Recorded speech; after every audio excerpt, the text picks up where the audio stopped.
What's up, guys? So check it out. We're moving along here on this little 40 horse build, right? As you see back here, right there, I've got some pistons and jugs, just some stockers, 77 millimeters.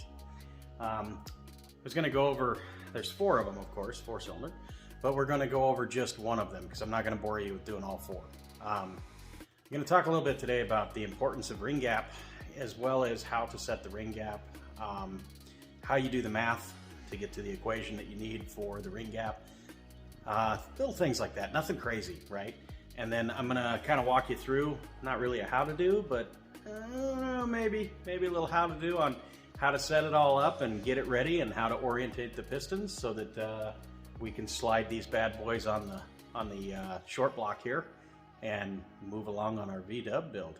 So if you want to follow along here, let's get after it.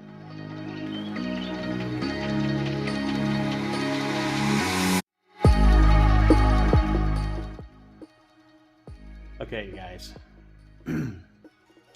let's go over this real fast. Like I said, piston ring gap and how you find it.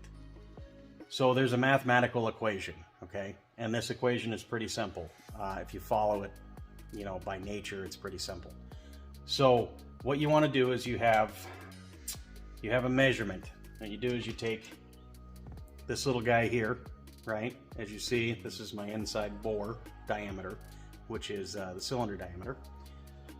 Now that I've done that and I've measured it, I can take my micrometer that you see here, this little guy, and I measure what my bore diameter is, okay?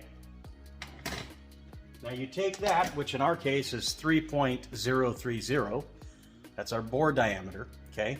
And you times that by a mathematical equation, which is 0.004 thousandths of an inch. And then you wind up with, like we did, for instance, is 0.012, which is, you know, 12 thousandths. So you're down in the real small thousandths here. But that is going to be what your piston ring gap should be based on the displacement of the cylinder. I know I'm probably boring you with all this crap, but truthfully speaking, it's very important to get it right. Now, according to Volkswagen, it can be anywhere from 12 thousandths to 17 thousandths of an inch is acceptable. I'm going to set them at 12 thousandths because it comes up at 12/12. So we're going to do it at 12 thousandths. I will show you how to check that, and I will show you how to orientate the pistons and a few other little things real quick as we move along here. So let's check it out, right? All right, guys. So the very first step in doing this is you want to clean everything. It comes with this, it comes with this like tingy, nasty oil on it. And what you want to do is take some brake clean and clean off the piston, clean off the cylinder and everything. So the very first thing you want to do is you want to take your piston that's in here and you want to knock it out of your cylinder so that we can get everything cleaned up and get the rings separated from the piston. And it's pretty easy to do.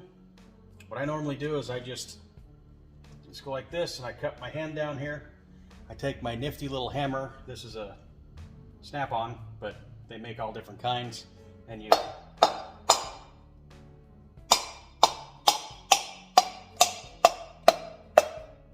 tap ever so gently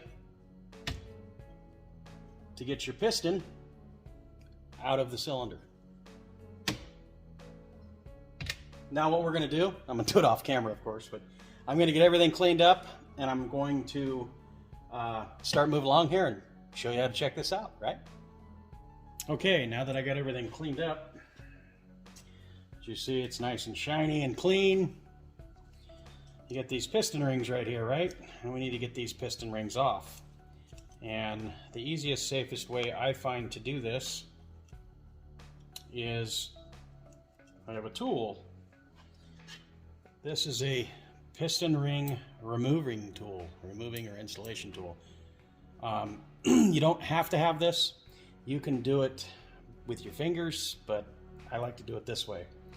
You just take this and you ever so gently, you just open it up just enough to get the ring off the piston. So we're going to take the top two off.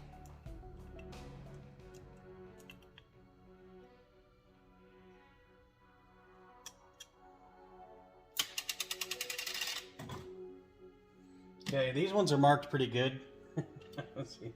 I don't know if it'll show you. Here, let me see. But these ones here are actually marked pretty good. Most of your performance pistons and things like that, they have a tapered edge that you have to follow. These ones are actually marked. I guess they're kind of dummy proof, right? So anyways, check this out. So the piston ring you have right here, and if you see, it probably won't focus, but right here on these little, you can't really see it, but you can see kind of the outline of it, right? Okay, that says top, so this is going to be your top compression ring, and this is going to be your second compression ring. Now, how I like to do this is I'll start with the second one. Okay, and you want to start with the bottom of the bore because the bore might have a small taper to it. So generally they're bigger at the top than they are at the bottom. So what you do is you take your ring, right, and you take it like this. You slide it in about halfway. Take both thumbs, push it in, and then you square it up with the piston.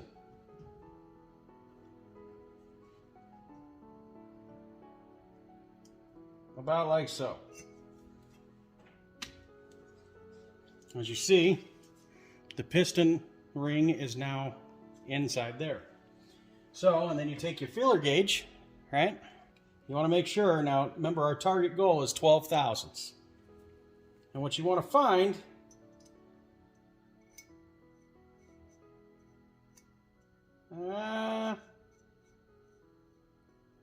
you want to have a little bit of drag. So you want to put it in between where that gap is, and you want to have a little bit of drag. This one,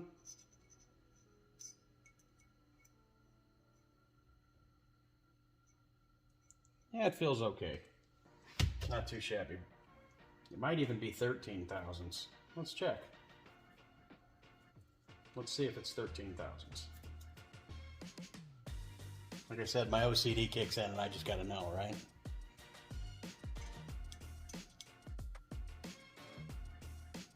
Yeah, 13 thousandths doesn't really fit. So we know that this piston ring is good. So then you want to pull it back out. And the same way you put it in, you pull it back up, right? And then you turn it. You push down and you turn it and you lift up. Because you do not want to bend these and they can break. Let's check the second one. Same thing over, right? At the top one, the same thing over. Squeeze it together. Get it down about halfway in the piston like this, or the jug, I mean. The piston, I can't speak today. I'm all thumbs today with my tongue. So,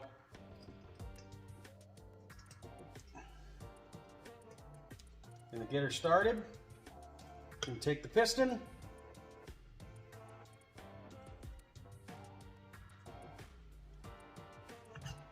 It's nice and square. Try our 12 thousandths again.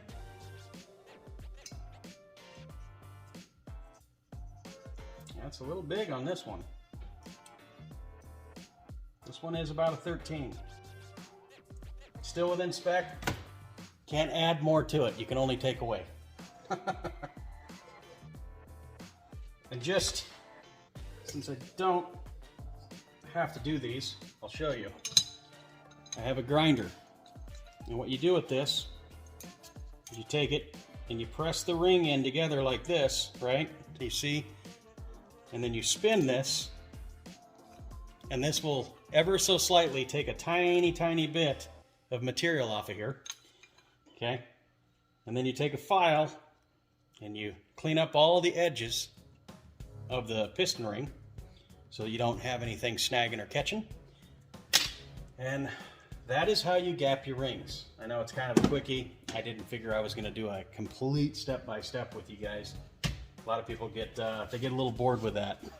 So anyways, so the very next step is, from here, is we're going to figure out our orientation.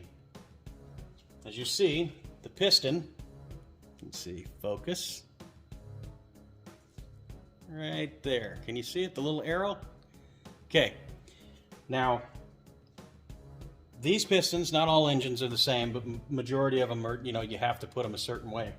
When you go to put these pistons in, you have to make sure that when you put them in the jug and they're getting ready to go into the engine, that arrow right there, that arrow is facing the flywheel. So as long as you do that, you're okay. And the reason for that is because the offset on the pin, see where the hole is right here for the pin? The offset is a little off on the piston so that you don't get any noise, you don't get any extra wear or anything like that on the cylinder, because you know the cylinders are a little staggered from each other. So that is the whole point in doing this. So just make sure that you have your arrow pointing the right way, which the arrow faces the flywheel, when you go to reassemble everything. Let me get this back together here and we'll be right back. All right, so get the piston rings back on the piston. And how we're going to do this is, you take this cylinder, right? Make sure it's nice and clean. Nothing's in here. We already cleaned it out. And remember, you have to orientate this so that it's going to be on the cylinder, or on the block the right way. So the way I'm looking at it is the flat spot, right, is in between. That's where they come together like this on the engine, all right? So what I want is I want the arrow to face this way, because this would be cylinder 3 on the engine. So the first step is you put some oil actually in the cylinder. You don't want to do this dry. And you don't need a ton of it, just a little bit of oil.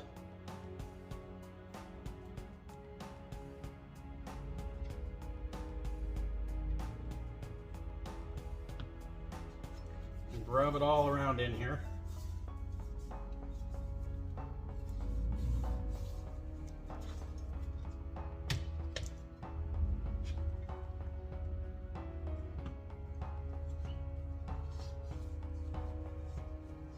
Just like this.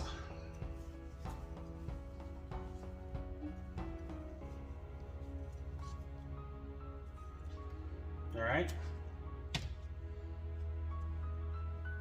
That's how you want to do it. And you want to do the same thing with a piston. You want to put a little bit of oil in between every one of these rings.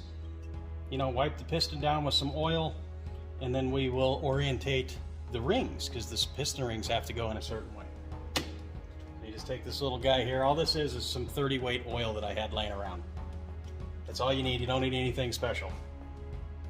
You just put a little bit of oil down inside the rings.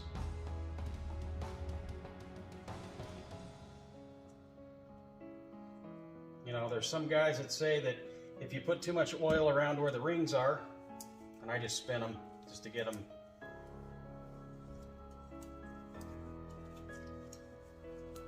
There we go.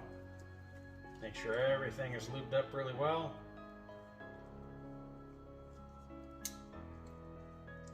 Just like that. But there's some guys that say that if you put too much oil on the rings, that they don't break in properly, they don't seat right. I mean, there's all kinds of folklore stuff about engines when you're putting them together. Me personally, I've done it this way. I can't tell you how many times, and I've never had an issue, and it didn't matter what engine it was. So what we're going to do now is, you see that arrow, right? The arrow goes that way. So that's where we want the arrow. We want the arrow to be lined up right there. So if you take that arrow and you use that as a point of reference, okay? All Alright guys, I don't know what happened. I was just going through the footage and apparently it stopped recording for some reason when it was talking about the piston ring orientation. So remember the arrow that I told you guys about, right? So you have the arrow right there, and that's going to face the flywheel, okay? So whichever direction that is, you always want to look where the top of the piston is. And what you want is at the top of the piston, when the arrow is facing the flywheel, there's your oil ring, right, has a little squiggly in it, a little squiggly one. That one, it comes to where it comes together, you want that to be at the very top of the piston, and then you want the two other rings that encase it, which is your part of your oil ring, you want one to be over here, one to be over here, and then when you line up your upper and lower piston ring, your compression ring, you want your compression ring, one to be down here on one side and one to be over here on this side, okay? So as long as you do that, you won't have any issues. And the reason why you put the oil ring at the top, I mean, it's gonna move around, it goes around in a circle, but the idea behind it is that it won't leak any oil into the cylinder, because if you had all that all lined up at the bottom, you know, where all the oil is, it could leak into the cylinder, and then when you go to start the engine, it's going to puff out smoke. So, but anyways, that's what you want, is you want this little guy here, as you can see him, that little squiggly guy. Now in that squiggly guy there, okay, it's part of your oil ring, there'll be, I don't know where it is, I'd have to find it, it's on here somewhere. There'll be a section where it comes together, and like I said, you want that to be facing the top of the piston, and you want the two surrounding flat metal rings that encase it, one to be on one side, one to be at the other side on the top of the piston. And as long as you do that, and then you stagger your compression rings, you're good. You shouldn't have any issues. But okay. So I got everything oriented the way it's supposed to be.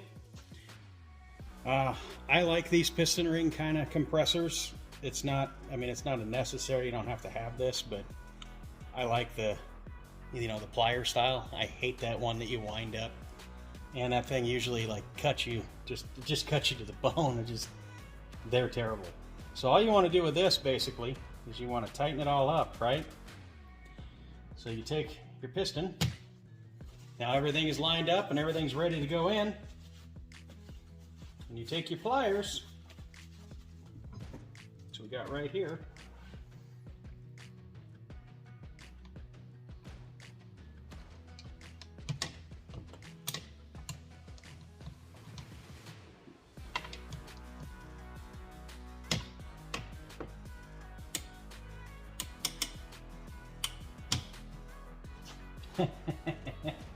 They can get a little tricky.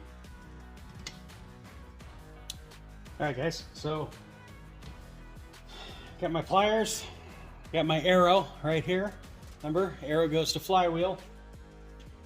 Got her squeezed down nice and tight so all the piston rings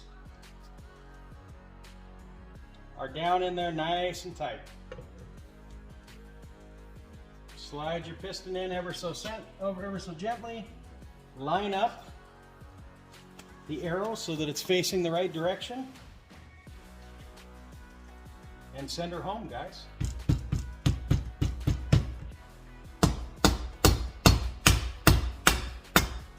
Just like that. And you want to be gentle when you do that. Don't be like, you know, don't go after it like Hercules. You want to be gentle, because if that slips for any reason or something happens and it snags that piston ring, breaks the ring, now you got to buy new rings. So, and you just take your thumb, push her all the way down to the bottom of the bore, and you want to push this out.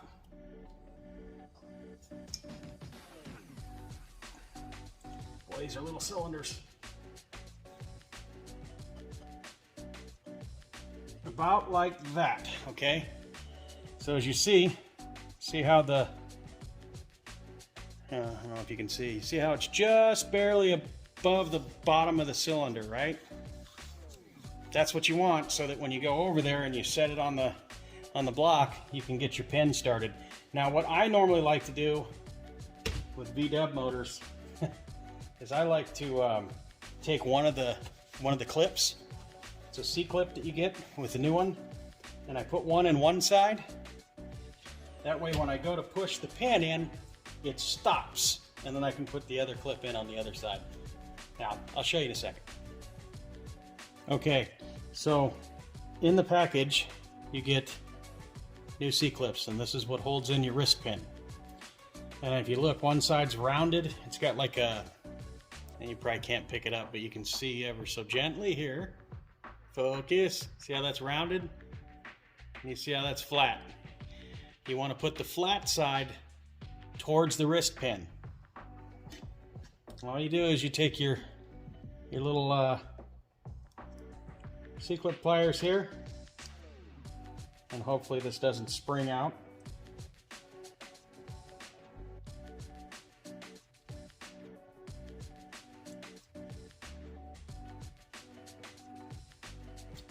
And you set your pliers right so that you know that it actually compresses instead of opens, like a dum-dum.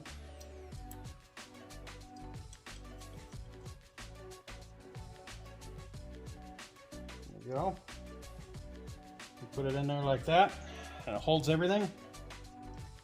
You get it up here like this. You squeeze her down. Oop, too far.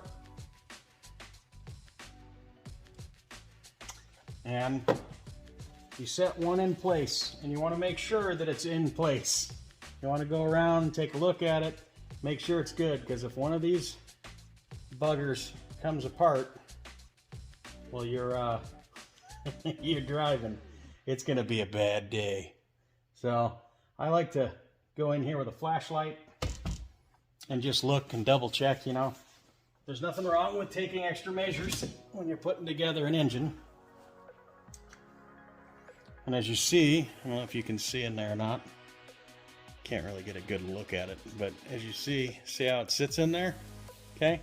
It sits in this groove that you can see right there. You see that groove right there? That's where it sits, and you just want to make sure that she is all the way in and seated. And you've got one piston and jug that is ready to go. And what I like to do is I like to take a marker after I do all this, right? I like to take a marker, and then, you know, you don't have to. I mean, I could probably do it without it, but I like to mark which cylinder it is so I know exactly where it's going and what orientation it's in. So like this cylinder here, it's a rounded side. This would either be cylinder 2 or it'd be cylinder 3 on the other side of the motor, because the arrow faces towards the flywheel.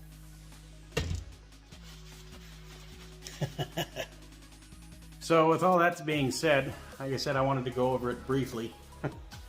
That's basically it, guys. Just take your time, you know, check everything over, make sure that, you know, that everything looks good, everything is clean when you go to put it together, and make sure it's good and oiled when you put it together, you know. Anybody can do this, guys. It's not rocket science. So, and I encourage everybody to get out in the garage, get out in the shop, go do something, put a car together, have some fun. You know, that's kind of what we're all about on this channel. So, I'm not going to make this video real long. Try not to anyways. My last few have been kind of ridiculous, I know. So in the next video that you're going to see, I'm going to get the other 3 finished up off camera. And then the next video you see, we'll be putting the studs in the block. We'll be setting the pistons and the jugs in it, putting the heads on and buttoning it down so that it is actually an engine at that point. So thanks for coming along, guys. If you got any questions, comments, anything like that, leave a comment below. And like always, like and subscribe if you want to follow along. Thanks for stopping in. Have a good one.